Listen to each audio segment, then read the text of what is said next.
October here in Istanbul. And the US Senate has just voted a non-binding resolution to put the blame for that killing on the Saudi Crown Prince Mohammed bin Salman. Now, you tell me, but this is the first time I've actually heard President Erdogan say the phrase, the Crown Prince. Has he been emboldened by what's happened in the United States to now start slowly directing his rhetoric towards that specific person? President Erdogan wants clearly, Adnan, justice, and everybody knows that the de facto leader of Saudi Arabia is Mohammed bin Salman, the Crown Prince. But Turkey didn't want to pick up a fight with Saudi Arabia. The President Erdogan dispatched his chief of intelligence, Hakan Fidan, to the Congress and to the CIA to give them everything they need in hand, what Turkey has, that may point the finger of blame and accusation to Mohammed bin Salman, who is the one who gave the order to the killing. So at the end of the day, what President Erdogan is asking Saudi Arabia to reveal what they have in hand. He is, till this moment, very cautious of what's he doing, and he wants the relation not to be kind of broken or reiterated between Turkey and Saudi Arabia. He wants the royal family to understand that if MBS was the one who gave the order to the killing of Mohammed bin Salman, he should be abandoned.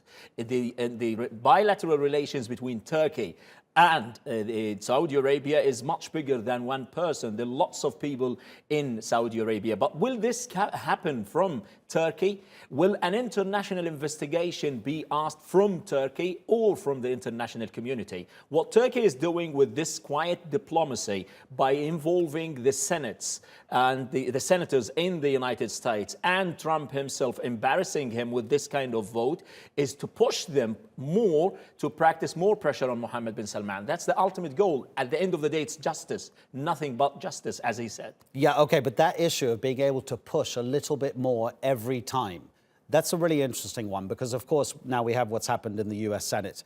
There's also, in the past few days, the source that's spoken to American media who has heard a transcript of the audio recording of what happened to Jamal Khashoggi. And it's absolutely awful. There's no point in going into it, right? We know how he was murdered and how brutal that moment was. Does this help Turkey to put that pressure on while still bearing in mind how delicate the relationship is and that it could break at any moment if it pushes that little bit too much? Because you mentioned extradition. One of the guys who's supposed to have received about a dozen phone calls on the 2nd of October while the killing was happening, Saud al-Qahtani, former only because he's since been dismissed after the killing, senior advisor to the royal court. Reports saying, Adnan, that he was not dismissed and he's still tweeting. We don't know what's happening in Saudi Arabia. The chief prosecutor asked for a death sentence for 5 of the suspects, but we don't know what kind of investigation happened. Was it transparent? Nobody knows. So we don't have a clear trust in the system in Saudi Arabia, because he's the one who is giving the order. He's the judge and he's the prosecutor. So how come? And he's the lawyer. So it's a kind of uncertainty engulfed everything in Saudi Arabia. But when it comes to Turkey, Turkey is very clear in the strategy. It doesn't want to pick up the fight with Saudi Arabia. But on the other hand, this is a violation of its own sovereignty, and it would not let it go. Donald Trump, whitewashing Mohammed bin Salman, clearing his stage, but saying that he didn't know about this order, Turkey doesn't buy into that. They want the establishment of the United States to be involved. They want the West in general. That's why Canada was involved. The UK, Germany, they all should be in there so that they embarrass them with the values of the West that you were speaking about: democracy, freedom of journalists. This is a journalist who is an American resident. So how come that he's killed in the consulate of his own country in this brutal way and you let it go? This can't happen. Turkey would not allow this to happen. And if Mohammed bin Salman was involved, he should be held accountable. Whatever happens, now it's up to the royal family to understand that this is not going to pass. So they should take any kind of measures to placate Turkey and to reveal justice. Okay, we'll come on to what President Erdogan's been talking about regarding Turkey's military operations in Iraq and Syria in just a moment. But first, I want to ask you a question regarding what's happening in Saudi Arabia. Do you think, because of the way Jamal Khashoggi was killed, the Saudis are already starting to slightly change some of their policies. There are two things that have happened recently. King Salman is believed to have personally sent an invitation to Qatar's emir to come to a meeting of the Gulf Cooperation Council. We know that Saudi Arabia is blockading Qatar, of course. And then there's what's happened in Sweden, in Rimbo. The Saudi Arabian-backed Yemeni government has agreed for a ceasefire in the port city of Hodeidah with the Houthi rebels. That sort of ceasefire surely cannot happen without Riyadh saying, yes, we agree. All of these measures are superficial, Adnan. What we know that Jared Kushner and Trump emboldened both Mohammed bin Salman and the king. By the way, the king is not the actual leader, it's Mohammed bin Salman. And it seems that as far as he understands that he has good relations with Jared Kushner, Trump, Netanyahu, and the other dictators in the region, then he is safe. And all these kind of things, by fact, he understands that the Emir of Qatar would decline the invitation because he understands that this is nothing to happen. And it's a kind of, you cannot ask the Emir of Qatar to join the summit without lifting the siege or the blockade you impose on Qatar as a goodwill gesture at least to show that there's something to happen. And in Yemen, it's because of the international media pressure on Saudi Arabia. They're also embarrassed because of that kind of coverage, that exposing what crimes are doing, the mounting pressure from the international community, the United Kingdom, the United States, the Senate are also practicing more pressure. So it's not because he has this kind of change so that the international community would understand that he learned the lesson and that's enough. Even if he does all these things, still, this doesn't have to do anything with Khashoggi killing. We need somebody who gave the order and he must be held accountable. That's a different story. What's happening in Yemen, the relation with Qatar is completely different. Okay, now, as far as Turkey's military is concerned, we know that there's been airstrikes on northern Iraq, and there have also already been airstrikes on northern Syria. But in terms of the movement on land into Syria and this operation, which is going to clear YPG terrorists east of the Euphrates River, very important geographical point, that east of the Euphrates River, the president says there's not a single day's delay. When?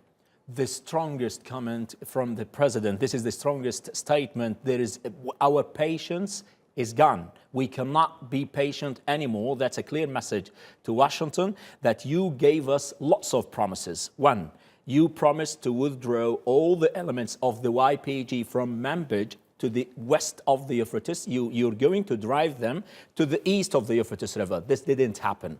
You promised to empower the indigenous residents of the region in Afrin, in other places before the olive branch operation. And this didn't happen. The Arabs are completely marginalized in the region. And this is another promise you didn't keep. You also promised to withdraw at least the heavy weaponry and arsenal you gave to them in the west of the Euphrates River, and you didn't do that. Now, enough is enough. That's the message of President Erdogan.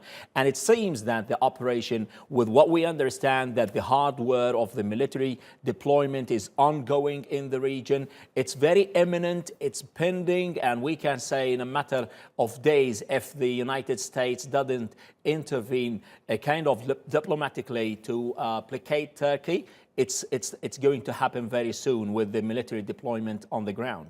How dangerous is this, Ahmet, for the Turkish military, considering what the American interest is there with the YPG? Just a couple of days ago, the Americans said that they are going to train 40,000 locals in the northeast of Syria to provide security for that part of the country after the eventual complete defeat of Daesh. And then we know also that the Americans have been setting up observation posts around Manbij to make sure there isn't a confrontation between the Turkish military and the YPG. And here, Erdogan has said that Turkey will enter Manbij if the United States doesn't remove the YPG from there. He's made a direct threat to enter Manbij. You have at least 2,000 military personnel, American personnel in that region, and their training, they've been seen with the YPG. But the crux of the whole problem, the elephant in the room, is that YPG is the offshoot of PKK, that the United States itself does consider them as a terrorist group. And for Turkey, it's an existential threat. It's a direct threat to its national security, as the president have been saying, and will never give up the idea of letting them have a safe haven to launch any future attacks against Turkey. This is not going to happen neither in Syria nor in Iraq. And by the way, he spoke about Sanjar and other operations in Iraq, and he spoke to the central government in Baghdad. If you clear the area, that's okay. But if you're not, we personally, we're going to be there. The Turkish military will be on the ground doing this business, and we are not going to be deterred by any international community warnings, because we are the real ally on the ground to the United States. If they're interested in defeating Daesh, we do have a history of record with them, how Turkey defeated Daesh, and we are happy to deal with Russia, with Iran, even Germany. In the quadrilateral summit happened a couple of weeks ago in Istanbul here, when they agreed that there must be a kind of resolution, political resolution for countries. The United States was not there. So for Turkey, it doesn't make any sense that you turn a blind eye to a terrorist group or replace a set of terrorists with another set. Daesh was a terrorist group, but you're replacing them with the YPG, who their practices, I've been to the region and I've talked to lots of people who've been present under the YPG, and you know, the practices they're doing, they're more awful than Daesh in some cases. I've talked to some people who've been in the prison there. So for Turkey, it doesn't make any sense to let it go. They have to find a solution, and the United States should choose between its NATO ally or these terrorist elements. You said existential threat to Turkey. So we have, if you look at a map, you have the northern part of Iraq there, where this action by the Turkish Air Force has just happened. And then you've got the northern part of Syria there. They both border Turkey. What are the dangers of the Kurdish elements there coming together and then forming some kind of Kurdish entity right on the border with Turkey? Is that the existential threat you're talking about? That's the 1 million question, Adnan, because if you look at Iraq, the KGR region, and Turkey, geographically, there is a kind of border with the mountain, with the landscape there. But if you compare it to Syria, it's a kind of a flat region. And if you have these kind of Kurdish terrorist organizations that claim that they're representing the Kurdish population in that region, and they have this kind of autonomous entity on the border, very long border with Turkey, that would, for Turkish elements inside Turkey, claim the same right, and they would be asking for this. You have lots of PKK elements who have aspirations, who've already moved to Syria and Iraq, and they're trying to create this kind of Kurdistan, Kurdistan, which would pose a great threat to Turkey. It's not the Kurdish population, because people don't understand this. It's the PKK that doesn't want to give up the weapons. They did have the HDP, their own political party, but they didn't keep a distance between themselves and the terrorist elements. They are still in contact with the Kandil Mountain leadership. That's the leadership of the PKK. And those who are inside the Syrian region, they have Abdullah Öcalan image everywhere. Wherever you go, you would have the statues, the leader of the PKK. So you cannot kind of keep a distance between yourself and these elements groups, and then you ask Turkey to turn a blind eye to what's happening there. President Erdogan, Turkish officials repeatedly are saying, adamantly insisting, we're not going to give up. We're not relinquishing our right to protect our own security on the region. And by the way, lots of operations happened. People forget in 2015, 2016, inside Turkey. And these people in the hawkish of Kurdistan, they claimed responsibility on money of these suicide bombs that happened in Ankara, in Suruç, in the southern areas of Turkey. So Turkey cannot allow this to happen again. Okay, Ahmet, thank you very much indeed. Really appreciate your coming in to explain and analyze what's happening and what we believe is going to happen with this Turkish military operation into northeastern Syria. Ahmet Alioğlu, our editor at large.